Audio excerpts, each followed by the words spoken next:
మన ప్రియతమ ప్రభు కృపా కటాక్షంతో ప్రతి వారము మెహర్ ప్రభు చరితం చదువుకుంటూ ఉన్నాము.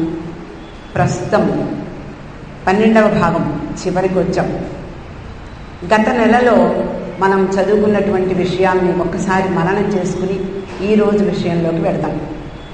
అది 1956వ సంవత్సరం. బాబా ఫిబ్రవరి నెలలో సతారా నుండి బొంబాయి బయలుదేరి వెళ్ళారు.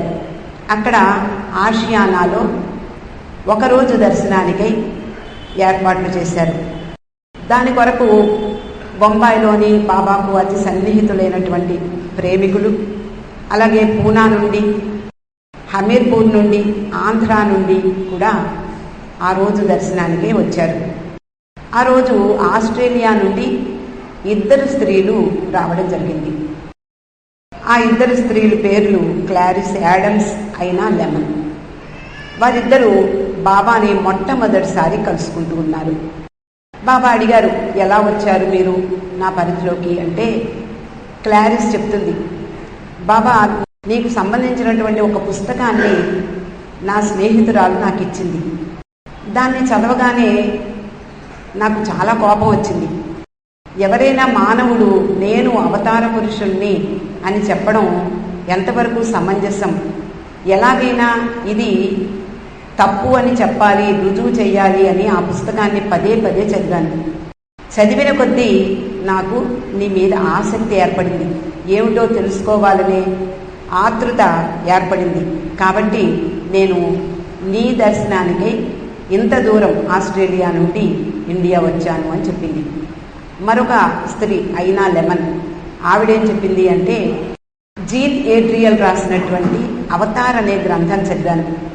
అది చదువుతున్నప్పుడు నిజానికి ఈ భూమి మీద భగవంతుడు వచ్చాడు అనేటటువంటి విషయం నాకు నిర్ధారణ అయింది. కాబట్టి నిన్ను చూడడానికి వచ్చాను బాబా అని చెప్పారు. అలా వాళ్ళిద్దరూ కూడా బాబాను మొట్టమొదటిసారి దర్శనం చేసుకున్నారు. సాధారణంగా బాబా ఏమంటారు, ఎలా వచ్చారు, మీ ప్రయాణం సుఖంగా జరిగిందా, అందరూ బాగున్నారా, ఇలా మాట్లాడతారు.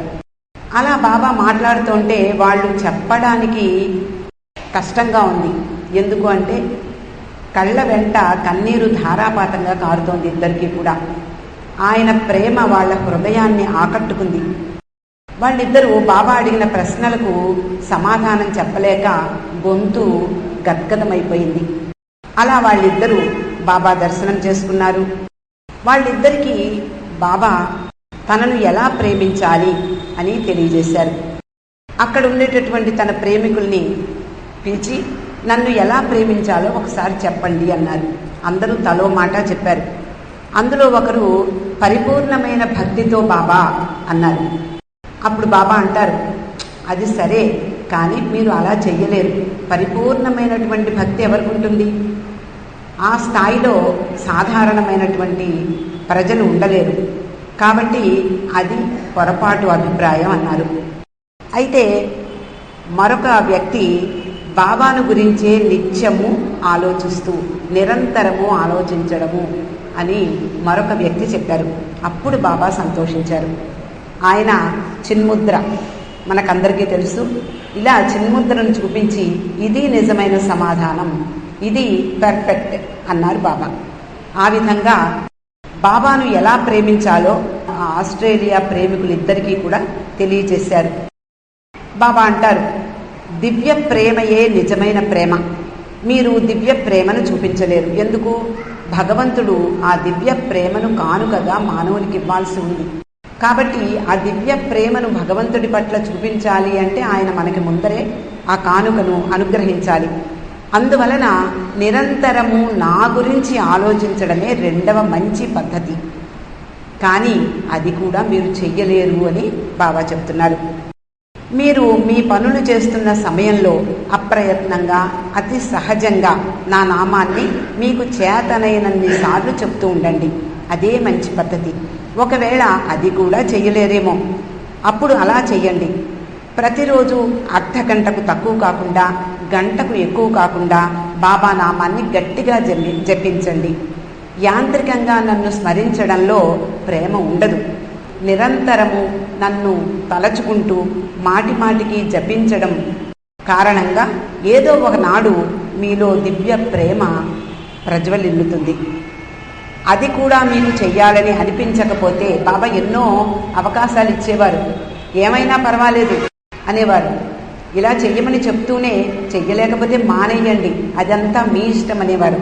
అది కూడా చెయ్యలేకపోతే చెయ్యకండి, ఏం పర్వాలేదు, మీకు ఏం చెయ్యాలనిపిస్తే అదే చెయ్యండి. ప్రతి ఒక్కరిలోనూ నేను ఉన్నాననే విషయం గుర్తుపెట్టుకోండి. అది చెప్పారు. ఇంకా ప్రతి ఒక్కరిలోనూ నేను ఉన్నాను అని అంటే బాబా ఉన్నారు అని మనకి ఆ తలపు వస్తే ఆయన నిరంతరము జపించుకున్నట్లే. కాబట్టి ఆయన ఇడుతిప్పి అడుతిప్పి ఏదైనా తనను నిరంతరము తలుచుకోమని బాబా చెప్తూ ఉంటారు. ప్రతి పురుషుడు, ప్రతి స్త్రీ, ప్రతి బిడ్డ అందరిలోనూ నేను ఉన్నాను అనేటటువంటి విషయం గుర్తుపెట్టుకోండి అన్నారు. ఆస్ట్రేలియా నుండి వచ్చినటువంటి ఐనా లెమన్ ఆవిడ ఏడవడం మొదలుపెట్టింది. బాబా ఆమె వైపు తిరిగి, నీ తండ్రిని నువ్వు బాగా చూసుకున్నావు, నీ గురించి కాకుండా ఆయన గురించే ఎక్కువగా ఆలోచించావు, ఇప్పుడు నేను నీకు తండ్రిని, ఇంటికి తిరిగి వెళ్ళి నా పనిని చేస్తూ ఉండు అని ఆమెను ఓదార్చారు. ఆవిడ అడుగుతుంది, నా కోసం ఇంకా ఏదైనా సూచనలు ఉన్నాయా బాబా అని. బాబా అంటారు, ఫ్రాన్సిస్ బ్రాబజాన్ పనిలో నువ్వు తోడ్పడితే బాగుంటుంది అన్నారు. ఆ ఇద్దరు మహిళల్ని ఉద్దేశించి, ఆస్ట్రేలియా తిరిగి వెళ్ళండి, నా ప్రేమికులకు నా ప్రేమను పంచండి, నేను మీతో ఉన్నాను, మీతో వస్తాను అని బాబా చెప్పారు. ఒక సందర్భంలో అనే ఆస్ట్రేలియా నుండి వచ్చినటువంటి ఆ స్త్రీని అడుగుతారు, మళ్ళీ ఇండియా రాగలవా అని. వస్తాను బాబా, కానీ ప్రస్తుతం నేను ఉద్యోగం చేస్తున్నాను, నేను ఇండియా రావడానికి కూడా నా దగ్గర తగినంత ధనం లేదు. ఆ రోజుల్లో విమాన సర్వీస్ వాళ్ళు ఒక ఆఫర్ ఇచ్చారట. అదేమిటి అంటే, ముందు విమానంలో ప్రయాణించు, తర్వాత సొమ్ము చెల్లించు అని. అంటే ఆఫర్లు ఉంటూ ఉంటాయి, మనకి ఈ రోజుల్లో ఎక్కువగా ఉంటాయి. ఆ రోజుల్లో కొత్తగా ఎయిర్లైన్స్ వేసినటువంటి ఆ సందర్భంలో ఏదో ఆఫర్ ఇచ్చి ఉంటారు. అంటే మనం క్రెడిట్ కార్డ్ ఎలాగైతే ఈఎంఐలు కడతామో ఆ విధంగా ముందర ప్రయాణం చెయ్యి, తర్వాత చెల్లించు అని చెప్పి ఆవిడికి ఆఫర్ దొరికిందట. వెంటనే ఇండియా బయలుదేరి వచ్చేసింది. అలా వచ్చాను బాబా అని చెప్తుంది. బాబా అంటారు, అయితే ఎందుకు వచ్చావు అంత కష్టపడి? నేను నీతో లేనా, ఆస్ట్రేలియాలో లేనా, ప్రతి ఒక్కరిలో లేనా అని అడుగుతారు. బాబా నాకు రావాలని అనిపించింది, వచ్చేసాను అంటుంది. అప్పుడు బాబా అంటారు, మీకు రావాలని అనిపించడం కాదు, నాకు కూడా అనిపించింది. మీరు ఇక్కడికి రావాలని నేను కూడా అనుకున్నాను. నా ప్రేమను అందుకొని అక్కడ అందరికీ నా ప్రేమను అందచేయడానికే మీరు ఇక్కడికి వచ్చారు, అందరికీ అని నొక్కి చెప్పారు. మెల్బోర్న్ అంటే ఆస్ట్రేలియాలో బాబా ప్రేమిక బృందంలో ఎక్కువ మంది ఉన్నారో లేదో మనకు తెలియదు, కానీ ఆ ఉన్న ప్రేమిక బృందంలో కొన్ని పొరపచ్చాలు వచ్చాయి, వాళ్ళల్లో భేదాభిప్రాయాలు వచ్చాయి.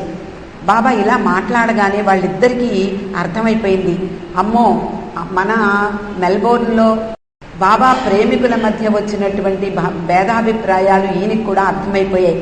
కాబట్టి అలా నొక్కి నొక్కి చెప్తున్నారు, అందరికీ నా ప్రేమను తీసుకువెళ్ళండి అని. వాళ్ళకి అర్థమైంది. నా ప్రేమను అక్కడ ఉన్న వాళ్ళందరి కోసం మోసుకు వెళ్ళు అని బాబా మరొకసారి నొక్కి చెప్పారు. క్లారిస్ ఆవిడ మళ్ళీ విమానంలో తిరిగి వెళ్ళిపోయింది. అక్కడ ఆస్ట్రేలియా చేరుకునే సమయానికి ఆ మెల్బోర్న్లో ఉండేటటువంటి ప్రేమికులందరూ ఆమె ఇంటికి వచ్చారు. ఆ రెండు బృందాలుగా విడిపోయినటువంటి వాళ్ళు కూడా వచ్చారు. రెండు వర్గాల మధ్య కూడా రాజీ కుదిరింది. ఇలా క్లారిస్ అయినా వీళ్ళిద్దరినీ ఆలింగనం చేసుకుని సంతోషంగా ఉండమని చెప్పి బాబా వారికి మరొక్కసారి చెప్పారు. మెహర్జీ వాళ్ళిద్దరినీ హోటల్కి కారులో తీసుకువెళ్లారు. క్లారిస్ తిరిగి ఆస్ట్రేలియా వెళ్ళిపోయింది. ఆ ప్రేమిక బృంద సభ్యులందరికీ ఆలింగనమిచ్చింట. ఆవిడ తన ఇంటికి వచ్చిన వాళ్ళందరికీ ఆలింగనమిచ్చింది.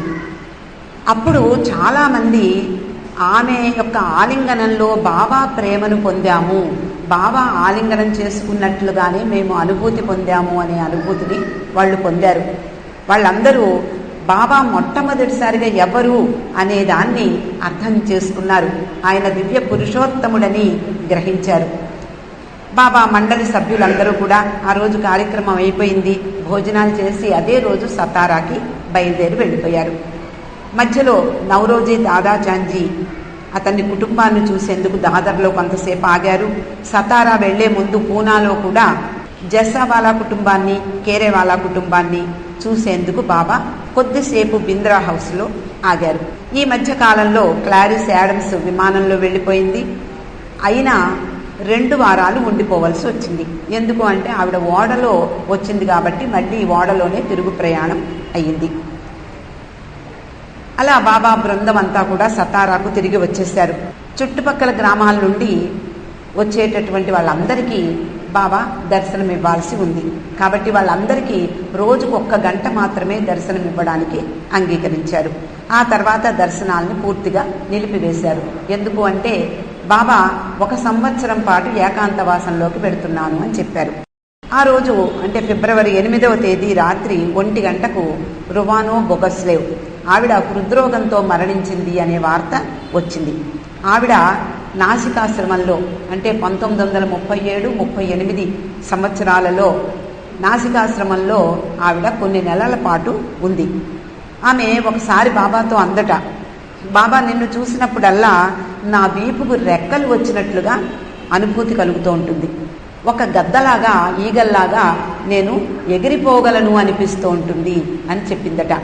అలా చెబుతూ రువానో తన రెక్కలను ఆడిస్తూ నడిచే చూపించేదట బాబాకు. బాబా బాగా ఆనందించేవారు. ఈమె నా ఈగల్ అంటే గద్ద అనేవారు.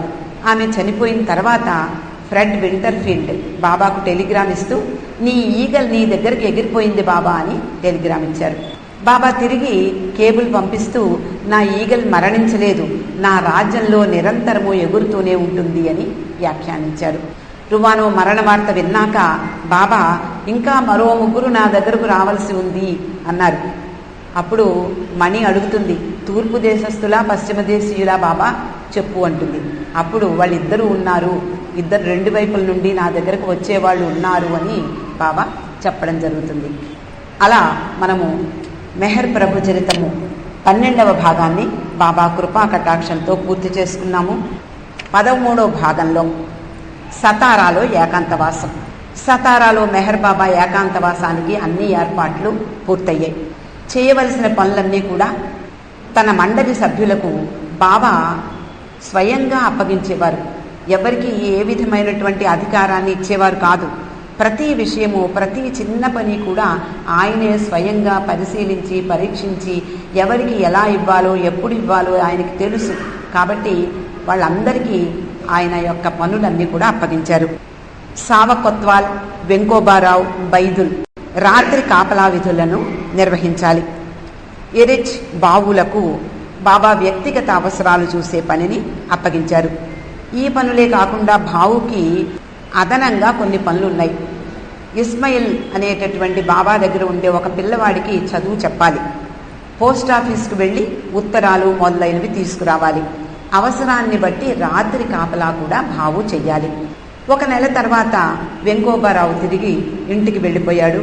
ఆ తర్వాత సావకొత్వాల్ రాత్రి కాపలా డ్యూటీని తెల్లవారుజామున 2 గంటల వరకు ఆయన చేసేవాడు. 2 గంటల తర్వాత ఒకరి తర్వాత ఒకరుగా పెండు, నీలు, బైదుల్ కాపలా నిర్వహించేవారు. బాబా ఏకాంతవాసానికి వెళ్లే ముందు ప్రపంచంలో తన ప్రేమికులందరికీ కూడా ఫిబ్రవరి 1వ తేదీన లైఫ్ సర్క్యులర్ ఒకటి పంపించారు.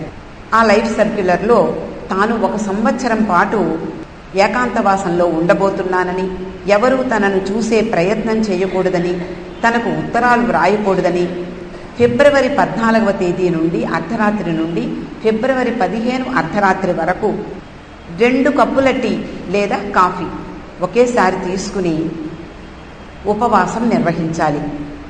మంచినీరు ఎన్నిసార్లైనా తీసుకోవచ్చు, ఎంతైనా తాగవచ్చు. కానీ మంచినీరు తప్ప మరొకటి తీసుకోకూడదు. ఏకాంతవాసంలోకి ప్రవేశించక ముందు బాబా తన జన్మదినాన్ని ఆ ఏడాది నుండి అంటే 1956వ సంవత్సరం నుండి ఫిబ్రవరి 25వ తేదీన మాత్రమే చేసుకోవాలి అని ప్రకటించారు. ఎందుకు అంటే భవిష్యత్తులో తన ప్రేమికుల్లో ఎటువంటి ఇబ్బంది కలగకూడదని, ఎటువంటి గందరగోళం ఉండకూడదని ఆయన అలా నిర్ణయం తీసుకున్నారు. సతారాలో 3 బంగళాలు తీసుకున్నారు. మనకందరికీ తెలుసు. గ్రాఫ్టన్ బంగ్లా, అలాగే జాల్విల్లా, రోజ్వుడ్. గ్రాఫ్టన్ బంగ్లాలో బాబా తన స్త్రీలతో ఉండేవారు. బాబా సామాన్లు అక్కడే ఉన్నాయి. ఈ ఏకాంతవాసం కోసం ఫిబ్రవరి 14వ తేదీన ఆ సామాన్లని జాల్విల్లాకు తెప్పించుకున్నారు. బాబా ఏకాంతవాసం ప్రారంభించే ముందు సాయంకాలం ఆ రోజు ఆయన జాల్విల్లాకు వచ్చారు. ఆయనతో పాటు కైకోబాదు, నీలు వచ్చారు. మిగతా మండలి సభ్యులు రోజ్వుడ్లో ఉన్నారు. బాబా అర్ధరాత్రి సమయంలో వారి చేత ప్రార్థనలు చదివించారు. అలాగే తాను అంటే బాబా, కైకోబాద్, నీలు ఉపవాసం ప్రారంభించారు. అయితే వాళ్ళిద్దరూ 24 గంటలు మాత్రమే ఉపవాసం చేశారు. బాబా మాత్రం తన ఉపవాసాన్ని 5 రోజులు కొనసాగించారు. మెహరాబాద్లో 1955వ సంవత్సరంలో మనం చదువుకునే ఉన్నాం ఈ పుస్తకంలో సహవాస్ కార్యక్రమం ప్రారంభించారు. 1 నెల రోజులు సహవాస్ కార్యక్రమాన్ని, తన సహవాస భాగ్యాన్ని తన ప్రేమికులకు ఇచ్చారు. ఆ సమయంలో ఒక్కొక్క భాషా బృందాన్ని ఒక్కొక్క వారం పాటు రమ్మన్నారు. అలా వచ్చినప్పుడు ప్రతి భాషా బృందంలోనూ 5 సభ్యుల్ని ఎంపిక చేసుకున్నారు. అలా 20 మందిని ఎంపిక చేసుకుని ఈ ఫిబ్రవరి 15వ తేదీ నుండి 1 వారం రోజుల పాటు వాళ్ళందరినీ కూడా ఉపవాసం ఉండమన్నారు. అయితే ఉపవాస సమయాన్ని తర్వాత 5 రోజులకు తగ్గించారు. అందువల్ల బాబా అప్పుడు వారితో కలిసి 5 రోజులు ఉపవాసం ఉన్నారు. నిజానికి ఆ 20 మందికి బాబా చేస్తున్న విశ్వ కార్యంలో భాగం పంచుకునే అవకాశం లభించింది. ఫిబ్రవరి 15, 16 తేదీల్లో బాబా 24 గంటల్లో రోజుకి ఒక్కసారి మాత్రమే 2 కప్పుల కాఫీ లేదా 2 కప్పుల టీ తీసుకున్నారు. ఫిబ్రవరి 17వ తేదీన 2 కప్పుల షర్బత్ నీటితో కలిపి తీసుకున్నారు. 18వ తేదీన కుళాయి నీళ్లే తీసుకున్నారట. అందులో ఆ నీళ్లు క్లోరిన్ వాసన వస్తున్నాయని కూడా బాబా ఫిర్యాదు చేశారట. జాల్విల్లాలో బాబా నిర్వహిస్తున్నటువంటి ఏకాంతవాసంలో కైకోబాద్తో కలిసి గంటల కొలది విశ్వకార్యంలో నిమగ్నమై ఉండేవారు. కైకోబాద్ మనకందరికీ తెలుసు. ప్రతిరోజు ఆయన 1,00,000 సార్లు బాబా నామం జపించేవాడు. ఈ సమయంలో బాబా ఆదేశం ప్రకారం కైకోబాద్ భగవంతుని 7 నామాలను 7 నామాలను నిర్విరామంగా ఉచ్చరిస్తూ ఉన్నాడు. అతడు వాటిని ఉచ్చరిస్తూ ఉన్నటువంటి సమయంలో బాబా కైకోబాద్ పాదాలకు 7 సార్లు వంగి ప్రణామం చేసేవారు. బాబాకు అంత చేరువలో ఉన్నాడు కైకోబాద్. ఒక పక్కన ఆయన 7 నామాలను జపిస్తున్నాడు. బాబా ఆయనకు పాదాలకు ప్రణమిల్లి 7 సార్లు ప్రణమిల్లుతున్నారు. అంత దగ్గరగా ఉన్నప్పటికీ కూడా కైకోబాద్కి ఆయన చేసేటటువంటి విశ్వకార్యం కొంచెమైనా తెలియలేదు. మరి బాబా చేసే విశ్వకార్యం యొక్క విశిష్టతను ఎవరు మాత్రం గ్రహించగలరు? బాబా ఫిబ్రవరి 19వ తేదీ ఆదివారం నుండి జాల్విల్లాను విడిచిపెట్టి తిరిగి గ్రాఫ్టన్ బంగ్లాకు వచ్చేశారు. స్త్రీ మండలితో కలిసి అక్కడ ఉండసాగారు. అక్కడే ఏకాంతవాసాన్ని కొనసాగిస్తూ ఎవరిని చూడడం కానీ బయటికి వెళ్ళడం కానీ చెయ్యకుండా లోపలే ఉండిపోయారు. మరుసటి రోజు బాబా ఉపవాసం విరమించారు. అంటే 5 రోజులు పూర్తయి ఉపవాసం విరమించారు. ఫిబ్రవరి 22వ తేదీన జాల్విల్లాకు వెళ్ళారు. అక్కడ ఏకాంతవాసాన్ని కొనసాగించారు. 2 రోజులు కైకోబాద్తో ఏకాంతంగా పనిచేశారు. తిరిగి మళ్ళీ గ్రాఫ్టన్ బంగ్లాకు వచ్చేశారు. ఫిబ్రవరి 25, 1956వ సంవత్సరం అక్కడ స్త్రీ మండలితో కలిసి బాబా జన్మదినాన్ని జరుపుకున్నారు. అప్పటి నుండి మనము ప్రతి ఏడాది ఫిబ్రవరి 25వ తేదీనే ఆయన జన్మదినాన్ని జరుపుకుంటూ ఉన్నాం. బాబా గ్రాఫ్టన్ బంగ్లాలో ఉన్నప్పుడు, అంటే స్త్రీ మండలి వారితో ఉన్నప్పుడు మెహ్రా, మెహ్రు ఆయన వ్యక్తిగత అవసరాలు చూసేవారు. కానీ వేరే బంగ్లాలో ఉన్నప్పుడు మాత్రం ఇరిచ్, భావు చూసుకునేవారు. జాల్విల్లాలో 2 రోజులు తన పనిని ముగించారు. ఏకాంతవాసంలో తాను నిర్వహించవలసిన పని పూర్తయిందని కూడా బాబా సూచించారు. ఆ తర్వాత ఈ జాల్విల్లాను ఖాళీ చేయమని, మరొక బంగ్లాను వెతకమని బాబా మండలి వారిని ఆదేశించారు. కాబట్టి బాబా ఏకాంతవాసానికై వేరొక బంగ్లాను అద్దెకి తీసుకున్నారు. దాని పేరు గిట్టే బంగ్లా, జడ్జి బంగ్లా అని కూడా అంటారు.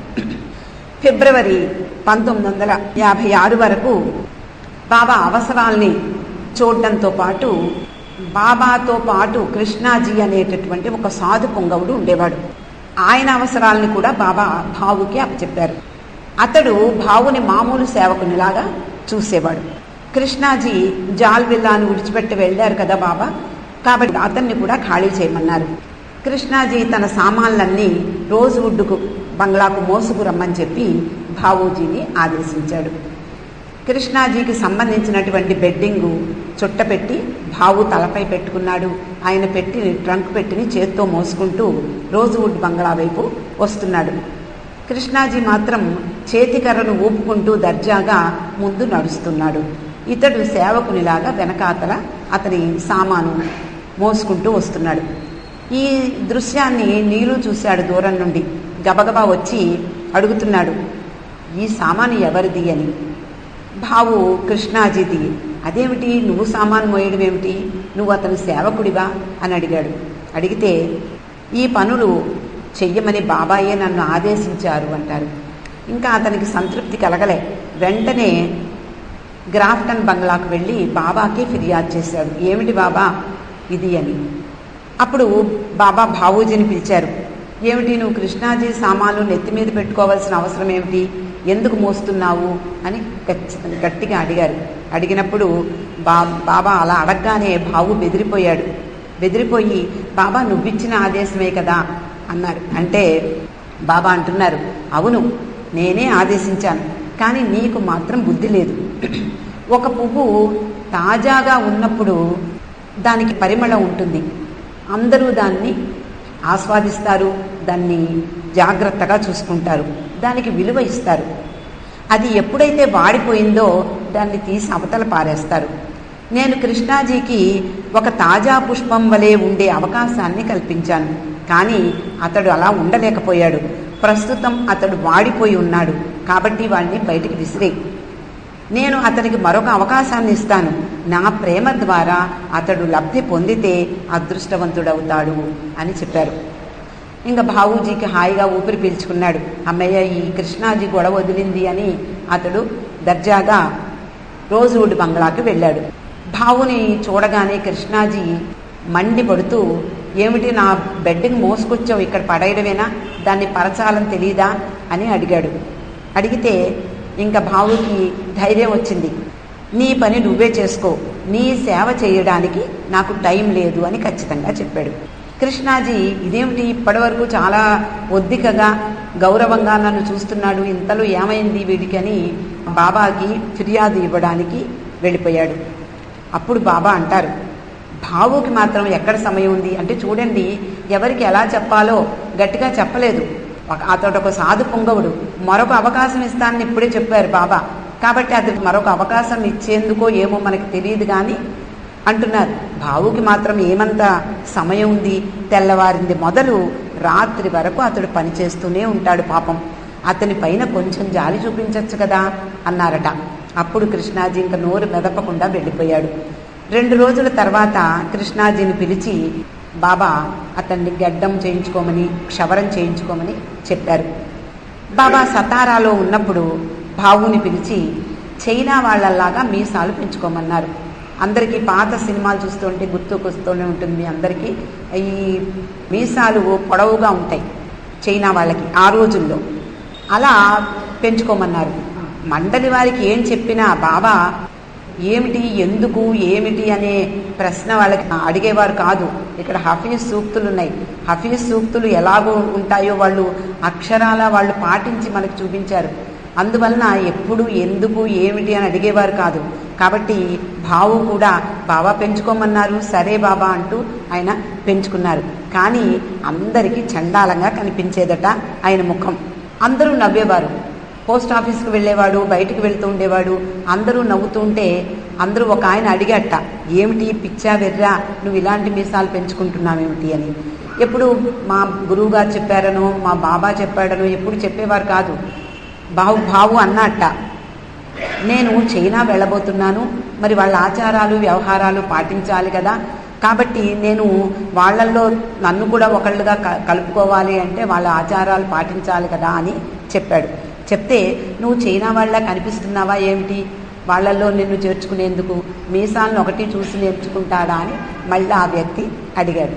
అడిగితే పోనీలే, నా రూపురేఖలకే ఉంది, చైనా వాళ్ళల్లా లేకపోయినా కనీసం మీసాలు పెంచుకుంటున్నాను కదా, వాళ్ళ మీసల్లా ఉంటుంది కదా, కాబట్టి అలా నన్ను వాళ్ళల్లో చేర్చుకుంటారు అని ఉద్దేశంతో నేను ఇలా పెంచుకుంటున్నాను అని అక్కడి నుంచి వెళ్ళిపోయాడు.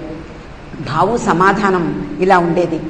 బాబా తన వద్ద ఉన్నటువంటి ఇస్మాయిల్ అనేటటువంటి కుర్రవాడు గురించి ప్రతిరోజు మాట్లాడుతూ ఉండేవారు.